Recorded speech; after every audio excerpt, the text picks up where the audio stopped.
right, cool. Hans Timmerstone here with my guy, Sena Agbeko. Great fighter and one of the best people you can ever meet in your life, man. How you Well, feeling? I appreciate that. How you feeling today, man? I'm feeling good. Thank you, brother. Just been training, trying to see what the boxing world has for me. I don't know if you know this, but my last fight, I went down to 160. I've always been able to go down, but I just decided to compete at 168 because it was just always comfortable. But in light of what's been happening lately in the sport, I decided that, hey, I got to go where I can have the best advantage for myself. So I'm like, let me suffer and make weight, and then take out the rest in the ring. So I'm doing pretty well. What was that? I don't know. I followed your career and everybody else's career. I know you fought a guy named Pierre Williams. Was it a catch weight though? Because I think he came in at like 165 and you came in at 162, or maybe it was reversed. So yeah, so that was what ended up happening. It was about an hour to the weigh-in. The About an hour to the weigh-ins, the promoter called me. I was like, hey, he was struggling to make the weight. So we Mhm. kind of had to make a last minute concession at the time I'd already made my weight. I was comfortably at 160. Mhm. But then he was going to be, I think he said he was going to be at 166. And by the time the weigh-in came around, he had to drop down to 165. So I kind of met him halfway, 162. And technically, that still qualifies as a middleweight bout because, we're allowed, it's not a championship bout. So we're allowed, a few pounds over. So I drank a little water just to, help me recover better. So yeah. Gotcha. How do you feel about the landscape at 160 pounds anyway, before we jump to the other stuff? Because Janabek is probably the man. He has two of Yes.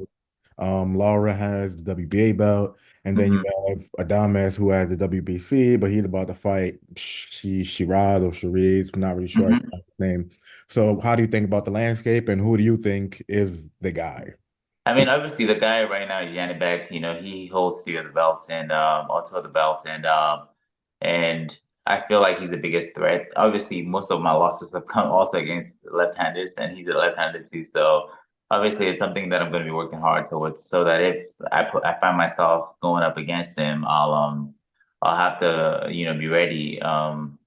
The other fight, the British guy is very much a life threat. He's tall, he's very long, strong, and I think that Carlos is gonna have his hands full as well. But all those are guys that I've scouted, and obviously coming down in weight, I feel like I'll have the size and power advantage coming down, and especially being able to make 160.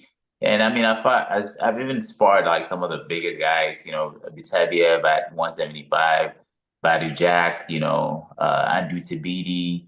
I mean, and more recently Canelo, and all these guys are big, big, heavy guys. So to be able to deal with all that and then move down in weight, I think I'll be able to, withstand the force come what may at that weight class, and I'll be able to better show my skill, in the ring. Yeah. Gotcha. Now, gotta talk about a guy that you really just don't like too much. You know, Yeah, I don't like him at all. I don't like him at all. Yes. yeah. Morale. Yes. Yeah, David Morrell. Obviously it goes from the the fight that you had with him last year in December. You had like a ton of issues with him and his team with the whole like not testing thing. So how do you feel about him as a person, him as a fighter? Do you think he is trying to juice when it comes to his fight with David Benavidez? And how do you see that fight playing out, man? The thing is that for me, though, it's not just about the fighter, it's about all the people that are around him that are enabling him. And it goes beyond just the fighter. So I understand that, yeah, being a fighter, sometimes you find yourself in situations where, you do what you're told. And that is part of the problem. My biggest issue with Morel did not even start with the testing. It started in Las Vegas when I was supposed to fight him in April. And I feel like, they planted spice in my camp. They saw, the preparation that I had at the time, and then, of course, the whole MRI scan issue, that's where it started. That's where I got mad, really mad, because these guys were essentially trying to destroy my career by trying to plant a medical problem on me that I did not have. So it goes down back to Could the you to could the you could you just kind of explain to people who don't know what the medical issue was? So, as part of the preparation for the fight, we had to do an MRI, and then this MRI doctor was set up by, of course, Morale and team, because they're the ones, on the A side, they're the ones putting everything together. So they set up the appointment, everything. I went and then did my stuff, and then even before I knew my own results, Morale and his coach, Ronnie Shields, were saying that, oh, there was a problem with my MRI, and I'm like, well, that's you guys are violating HIPAA law to begin with. Like, my results shouldn't be coming to you guys. If there really is a problem, it should be coming to me first.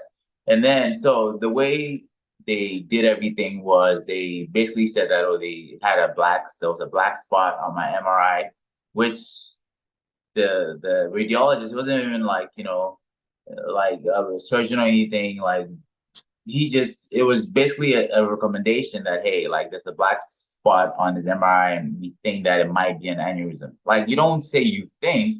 So because of that, the athletic commission was like, okay, we cannot sanction this fight because we think there's an aneurysm and we need to have a second opinion. And I did seek that second opinion right away with a very seasoned brain surgeon who essentially said that, hey, I don't know what the other guy saw, but there's nothing on this scan. This guy is cleared ahead to fight. And even if, there was an aneurysm and he fights, there's a zero chance of anything happening to him as a result of that aneurysm, because those things are all very internal. And if there's something's gonna happen to him, it's gonna happen to him anyway. It won't happen to him because of a blow that he receives to his head. So he can go ahead with the fight. But then it seemed like somebody had paid somebody already to make sure that I was pushed off the card. And then this is further, like, solidified by the fact that, and they claim that, it's standard practice to sign somebody as a replacement, in fights of that magnitude. But this is what's funny. They signed the guy who ended up fighting, I forget his name, the Brazilian. They signed him before they even offered me the fight. So he was the one that was originally scheduled to fight Morrell. So they had him sign with Morrell and tell him that, hey, you just wait. And then they came to me. And then what's even annoying about the whole thing, back to the whole testing, is they made sure that I was VADA tested. I was VADA tested when I fought Isaiah Steen, the fight that earned me the right to fight him. And then they came to my house again, unannounced, and tested me again to make sure I was clean. So which makes me think that that whole, like, the showbox thing is just a filtration system to make sure that the guys that come through are not juicing. So they go up against these guys that are already juicing and they have such a big advantage already. So, but long story short, the surgeon approved me to go ahead and fight, and the commission still refused. And then, of course, after I fought my case and proved that I was clean, they took the fight to Minnesota, which is Morrell's background, home now, where essentially they refused to test. And I brought up the issue with the commission, and I was just told that the state of Minnesota does not require testing, and so they are not going to test. And that was very disheartening. I think that every interim or world championship fight should be natural, like, it should be mandated to be tested.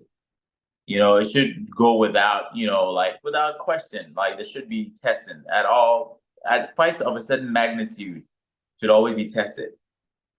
So how do you feel about because the other day when Morrell threw his belt at Benavidez after Benavidez pushed him, they Mhm. kind of went on the stage and Dave Benavidez was just saying, like, we were pushing for VADA testing.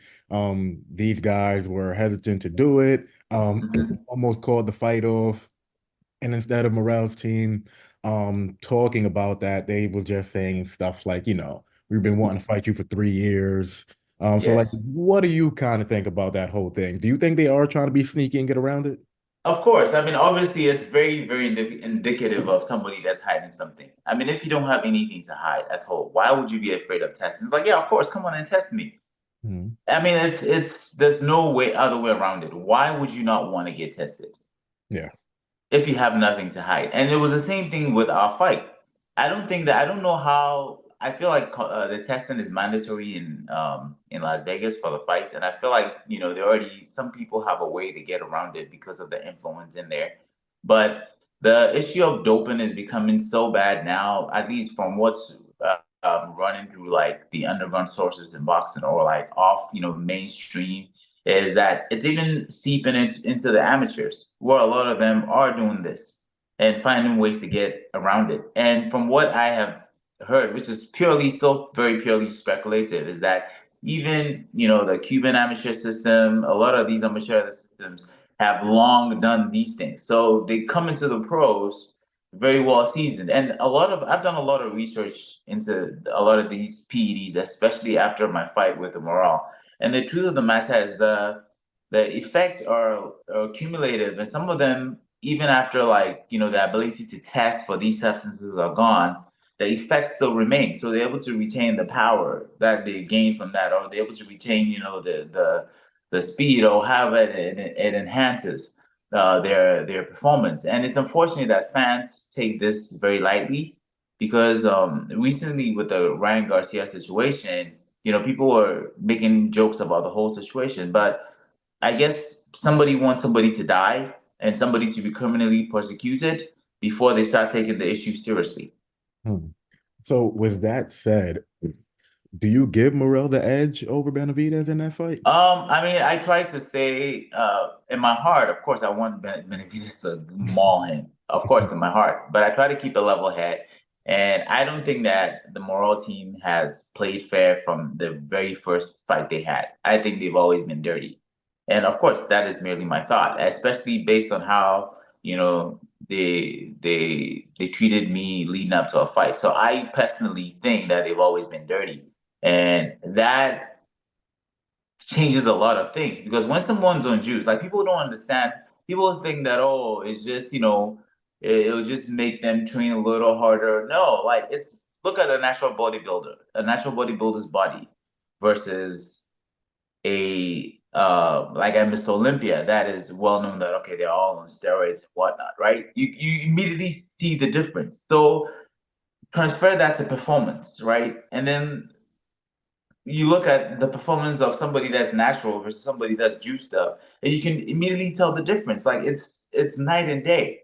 Hmm. I used to think that, even if somebody was juicing, just because of how hard I trained, it only meant that they would be durable to take more of a beating. So I'm like, okay, so long as they can take giving it, if they can keep taking it, I will keep giving it. But the problem is that these guys hit so much harder and have so much more stamina and endurance because of these things, that it's almost impossible, because they're also, not only are they taking these substances, it's allowing them to train even harder, and they actually are training just as hard as you are.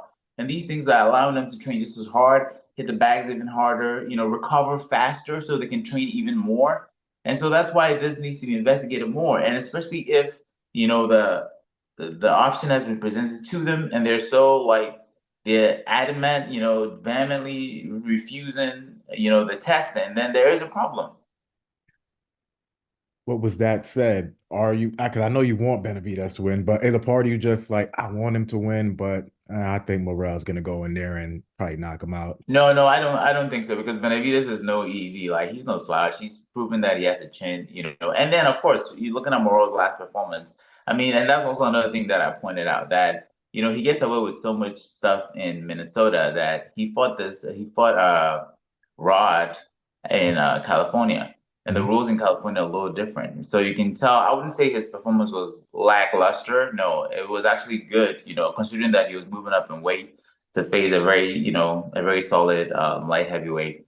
But I mean, he didn't have the same pop. He didn't have the same power at light heavyweight, and it was in a different state other than Minnesota, where most of his fights have been, where he usually almost always wins by knockout because they don't do any testing. So going off his last performance, I don't think that, that his best chance against Benavidez would be landing a hard shot that takes him out. But I definitely don't see that happening. And Benavidez is a volume puncher. I see him just breaking him down and then eventually pounding it on him. And he's going to experience things that he hasn't experienced yet. So I still think that Benavidez will take him out regardless. Okay, now with you saying that, is are you also kind of saying that Morrell is a very good fighter, but he's not what everybody seems like? He's not what everybody's cracking. I I'm saying that Morrell is a very good fighter because obviously you have to be good to have accomplished the things that he accomplished in the amateurs and to have made it this far. Mm, But I'm saying that his abilities have been enhanced by other things, which are illegal. mm. And these are all my thoughts. I mean, that's what I truly believe. Otherwise, why would you be so adamant about being tested? It's one thing to be good, and it's another thing to take more stuff to even enhance your ability. So we want to see how good you can get naturally. Not anybody can get to a certain level with enhancements or with anything that gives you an unfair advantage over other people. But what are you capable of if it's just left to your ability, just your natural God-given ability, and also your ability to just train and perform.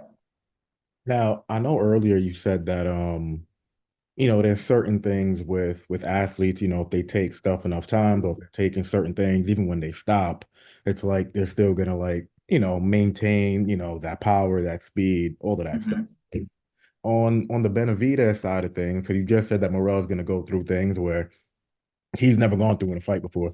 Do you expect Benavidez to go through some of those same things? Like he hasn't seen a guy with this type of speed. He hasn't seen a guy with this type of power, I enhanced. don't think I don't think I don't think Morel has like great speed, I don't really even rate his technical ability that much. I think it's pretty normal. It's nothing out of the ordinary. For me though, I think it's his power that the power that he's accumulated from like, whatever, like I say, it's all very speculative. And I think that that's the biggest threat. In terms of like skill and technique, and then being able to like strategically break down Benavides, I just don't see that happening. Hmm. So I think that his biggest bad going into this fight will be hoping to land shots that will derail Benavidez, but Benavidez also proven to have a. I mean, outside of that flash knockdown with Ronald Gabriel, he's proven that yeah, he has a solid chin. That was a flash knockdown, Yeah. from a jab. He was all balanced and everything. But outside of that, I really think that he has a solid chin, and he'll be able to take the fight to Morale and break him down and show him that hey, all that stuff, yeah, doesn't work. Speaking of a guy with a solid chin, you've always been known to, have a really solid chin for the weight class that you're in. Hmm.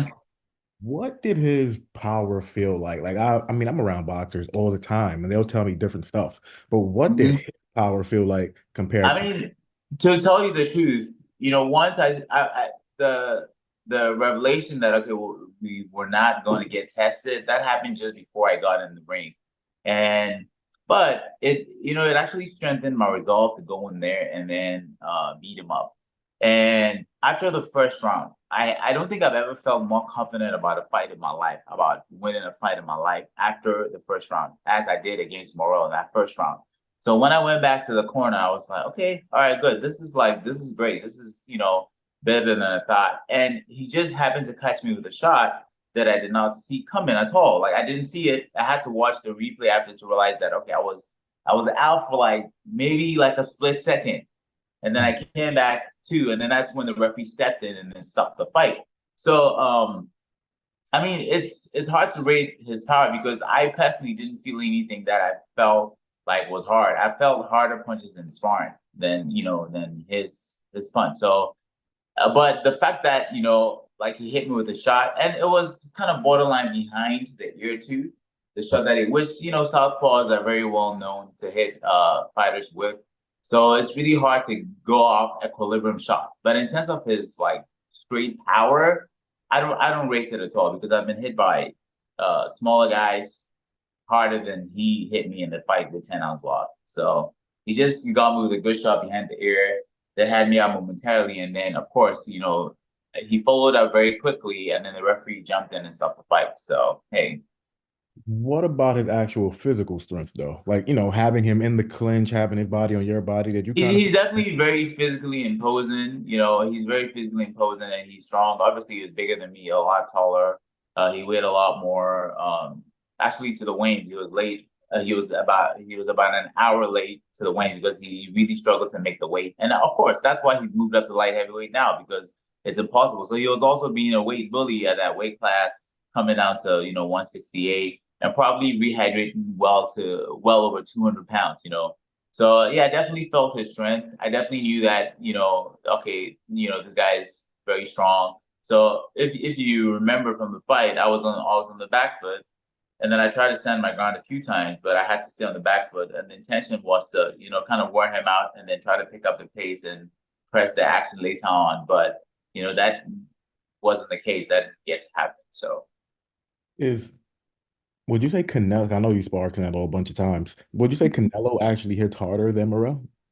I would say yeah, Canelo because Canelo and this is the truth. Like I thought I did really well against Canelo in the 8 weeks that I sparred him, but I will tell you that in the first week, my arms were like my entire left arm was sore, and I had to like constantly massage and get a massage. Had to use various balms to kind of help relieve it, and it's for the same reason that Maciej Sulecki, the Polish fighter, and he has a common opponent with Canelo and Daniel Jacobs, Yeah. but he lasted just a week.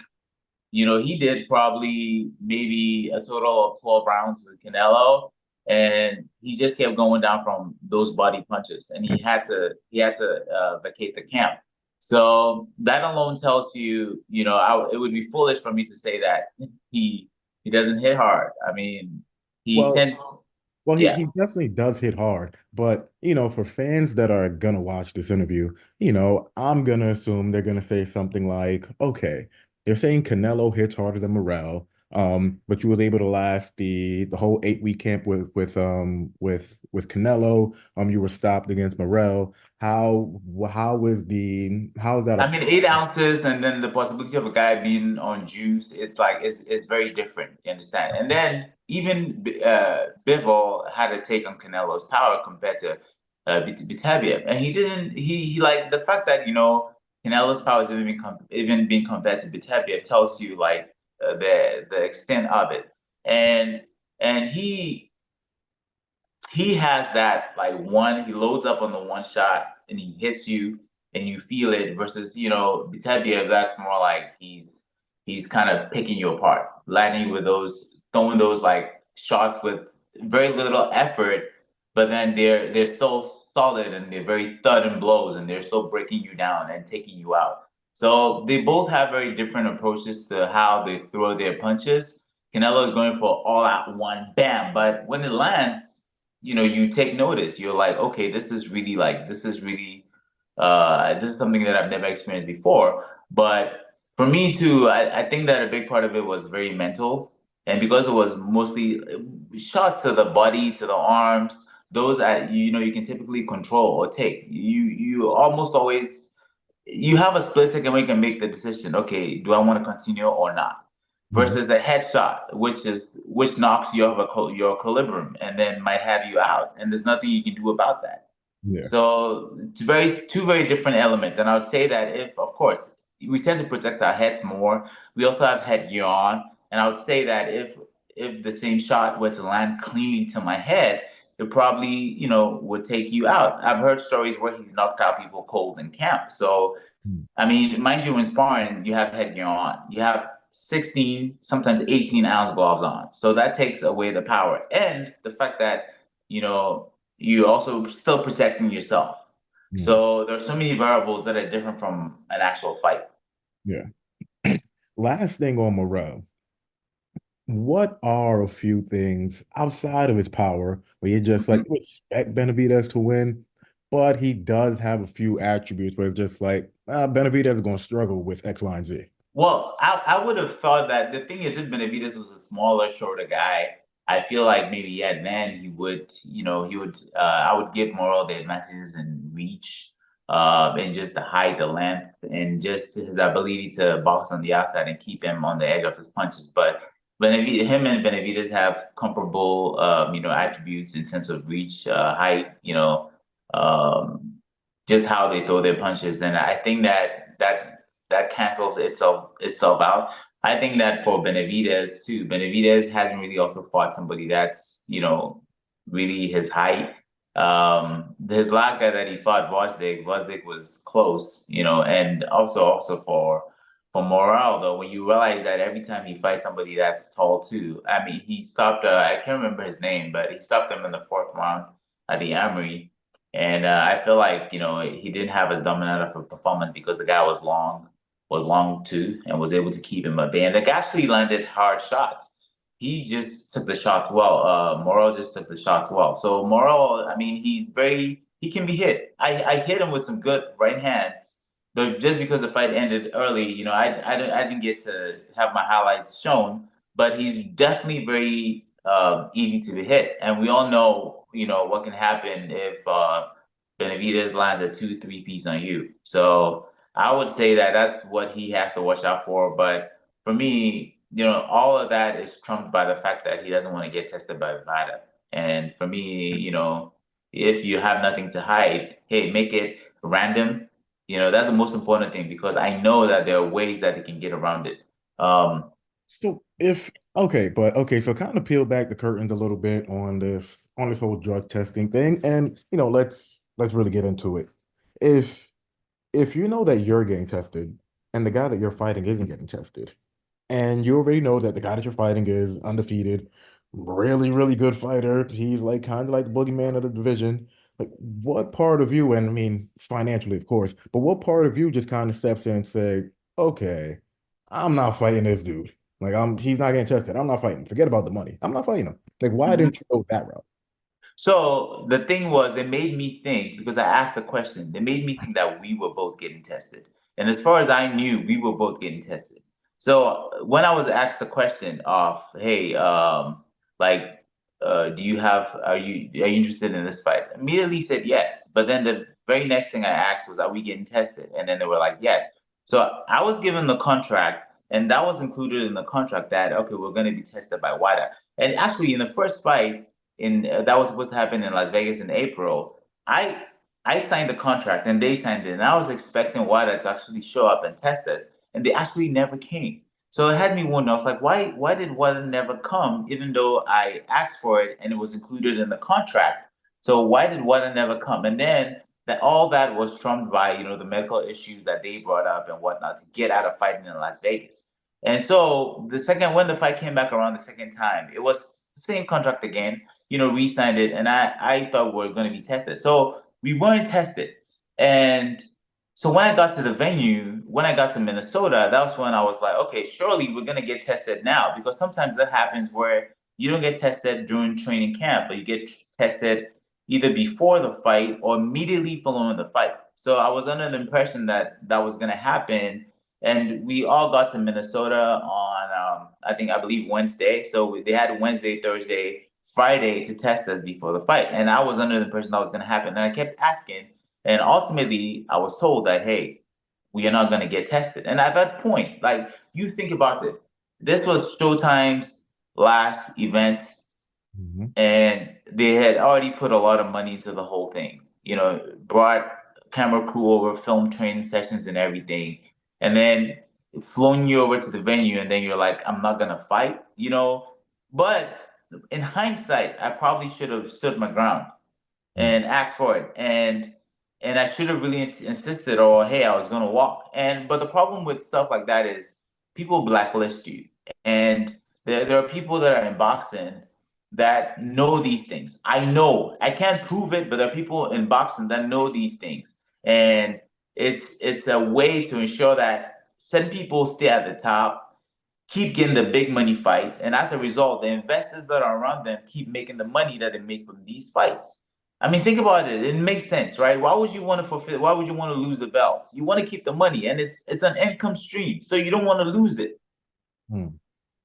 And even Victor Conte, I watched a lot of Victor Conte interviews. There are ways that some of these athletes get around testing. So what they don't tell you even about VITA testing is that you're allowed 3 strikes if you miss a testing. So they can literally come to your house and you can hide in your bed, in your bathroom under your bed, and then maybe they call you and then you tell them that, oh, hey, I'm on a trip to like I'm training somewhere, at a location that's like maybe what 1,000+ miles away. So you didn't make yourself available at the location that you listed. But what they don't do is that when it happens for the first time, when it's one strike, they don't announce it to the public. It's kept internal. And then you are given strike one. And they don't even and then that Do strike do takes do do you as an opponent know about that first strike though, or I just found this out after my fight with Morrell because like I said, I did extensive research. So I so did a you lot don't of reading on the matter. so you don't actually find out like immediately like okay he missed the first test. No, no, no. They don't tell you. They don't actually tell you at all. Hmm. So it's only after he misses. They don't even tell you after he misses the second one. They tell you if he misses the third one, Hmm. and then those each of those strikes fall off after I believe every 18 months. It falls off. So if they miss the first one for one fight, and then the second time around for another fight, they miss it, and it's been more than 18 months, it becomes a first strike again. I believe the period may be less. It may be 9 months. I don't, I'd have to rewatch the interview, but I watched the interview and Victor himself, who of course, he's notorious for his role in doping in athletics, and now he's in boxing. So he knows a lot of the trade secrets that they use to get around stuff. And who knows what other substances that they take to mask, the other stuff they take that is not yet detectable in virus testing systems or virus testing systems. So there are a lot of ways these guys get around these things that the average fan doesn't even know. The issue with even with Conor Ben, I know he claimed that it was him and his girl or wife. They were trying to have a child, and that's why he was busted with whatever he was busted with. So what I think happened in that state is that when you take steroids to enhance your performance, what ends up happening during that period is your testosterone goes up so high that your body stops producing this natural testosterone. So at some point, you have to stop taking those things and allow your body to rest because it takes a toll on your internal organs, your liver, everything. So during that period, when you stop taking those things, your estrogen level starts to go up because you already have so much testosterone in your system that your body's trying to balance things out. And that's what leads to like, the enlarged nipples, it makes you moody, all the effects of the estrogen. So essentially the Clomid and all the other stuff, the Clomid that he was busted for are what they call the post-psychotherapy, where they take after taking all these drugs to help the body start producing testosterone naturally so that there's not an overproduction of estrogen, which becomes visible with enlarged nipples, and they get all moody, they become very sensitive, and they cry very easily and all that because it's having an opposite effect to what testosterone did. So that's when I read that and I found out that okay, that's what Clomid is for. I immediately knew why he was taking that. But then, of course, his PR team came around quickly and were like, oh, it's because he was trying to, it's a fertility pill too. So it kind of works out great, right? You can use that as an excuse and go like, hey, my girlfriend and I were trying to have a baby. But no, it's because bodybuilders use it after they've gone through their cycle to make sure that their body starts producing testosterone naturally to help balance out the overproduction of estrogen. So these are all things that I read and found out after the fact. And I'm like, eh, the Um, average fans don't know this. And they don't care. Honestly, they don't care. just last question for you. Do you expect, and of course you don't really know, but do you expect at least Team Morrell to attempt to take PED, even though it's going to be in Las Vegas, more stringent testing? Do you expect them to at least try it, or do you think the stage is too big for them to even attempt it at this point right now? What, the doping? Yeah. I mean, I think they already are. I think key emphasis on thing that they already are.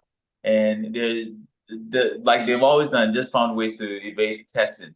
And that's why they don't want to get bad tested. That's the reason why Floyd avoided all these fighters for so long, saying that they needed to be tested. There's a reason when he fought Canelo. There's a reason when he fought Pacquiao. He went through all that stringent testing because he knows that it's very much a problem in the sport of boxing, and that's why he tried to keep the field fair.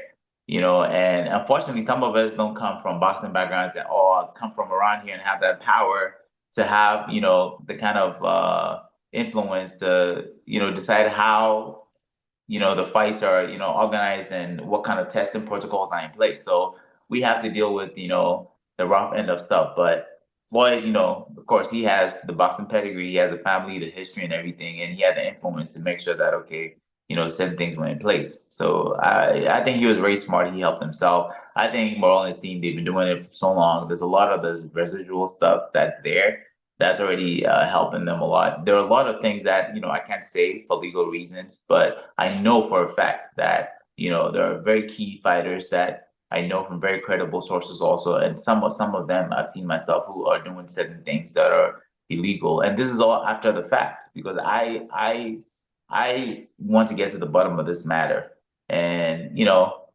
at the end of the day, of course, I'm still in the sport. I'm still trying to get ahead. And there are a lot of factors in play that you have to be careful. Otherwise, you get blacklisted. So, I mean, you take what you can and then find a way to make sure that, hey, you don't become a victim again. So, yeah. For sure. I mean, if anybody's going to come to the bottom of it, I know it's going to be you. I remember when I was talking to you in Minnesota, you was telling me something like, you could see yourself becoming a journalist when it's all said and done. So, I I welcome you mean, over to I the mean, team again. honestly, now I'm not even considering that. I'm just looking, for other options because at the end of the day, it's all about money, and I want to find the best ways to make as much money as I can, whether it's through boxing or through whatever. So for me, and that's important to everybody in life. So I'm still reviewing my options, but at the end of the day, yeah. Um, it's all about money. That's all it is. And that's why all these things are happening. So, hey, You ain't lying, brother. The money made the world go round, man. exactly, exactly. But I definitely do appreciate